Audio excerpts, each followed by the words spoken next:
I will never forget that cup of coffee. Well, a couple years ago, I was traveling when my schedule worked out on Christmas Eve. I thought the airport was going to be a zoo, so I got there a couple hours early. It wasn't crowded at all, so for me, that means coffee. So I get down into my Terminal D, and I see the green sign. And when I travel these days, I always wear earbuds, so I'm rocking out to Coldplay. And I see the sign, I get in line, and there's one woman in front of me, and she's having a very animated conversation with the barista. She's kind of waving her arms, and they're both smiling and laughing. So I wasn't in a rush, but out of curiosity, I popped out my earbuds.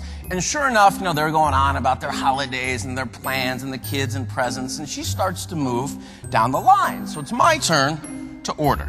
And I was greeted with this very warm and sincere welcome. This woman said to me, "Hi, my name's Lily. What's your name?" I said, "I'm Ryan." She said, "Ryan, what can I make for you today?" I said, "Well, I want a grande pumpkin spice latte." She said, "You want whipped cream on that, don't you?" I said, yeah, I want the whipped cream. She said, "I'll tell you what I'm going to do." She said, "I'm going to make it extra hot, load it up with whipped cream, sprinkle a little nutmeg on top. That's how I like it. You're going to love it." I said, "Sounds great." She said, "Where are you going?" I said, "Cleveland." She said, "Are you going back to Cleveland to spend the holiday with your family?" I said, "Yes." Now, at this point, I start looking around for the camera, right? I'm trying to get a latte. So I move down the line, and the conversation continues, and she's funny. She's asking me questions about my family and our holiday traditions. She's laughing, and I'm laughing, and she hands me my drink and says to me, "Ryan, have a safe trip back to Cleveland. Go create some extraordinary memories with your family. When you come back through the Minneapolis airport, I want you to stop here and tell me all about it."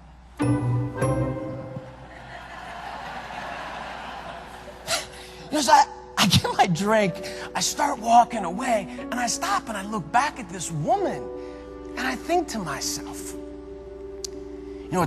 it's Christmas Eve. Most people would rather be anywhere else in the world than serving coffee in an airport. Not her. It was like she was meant to be there. And I couldn't help myself. I had to go back. So I did. I walked back and I said, "Excuse me, Lily." And she jumps around. "Ryan, is everything okay with the latte?" I said, "No." I said, "The latte is perfect. I just had to come back and ask you, what is your secret to making such meaningful connections over serving coffee?" Well, she corrected me. She said, "Ryan, I'm not serving coffee." I said, "Okay, what are you doing?"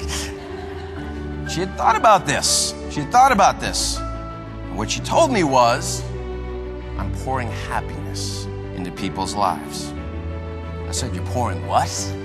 What is pouring happiness? And her definition of pouring happiness, she wants to be happy in her life. She wants to be around happy people. She cares about her customers. She wants them to come back. So she chooses, even on Christmas Eve, to smile, to have fun, to help people, to just be happy.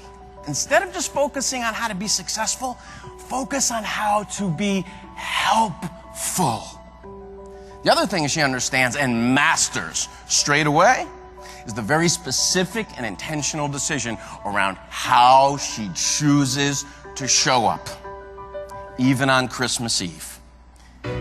You know this. A lot of things happen in work and in our lives that are beyond our sphere of influence or control. She doesn't control the weather in Minneapolis. Trust me, I live there. All she gets to own is how she chooses to respond to those things. Decide how you show up.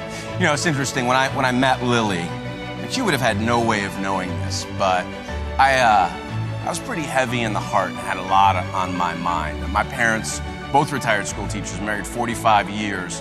About 3 months before that holiday, I got a call from Mom. We got some really tough medical news about Dad. It was a terminal diagnosis, and we knew we probably weren't going to have a lot of time. So I was sitting in that airport on Christmas Eve, not in the best place in the world. I will never forget that cup of coffee. When you decide to show up consistently as the best version of who you are, it gives you your best opportunity to meet people where they are. And you never know when someone needs you to be your best.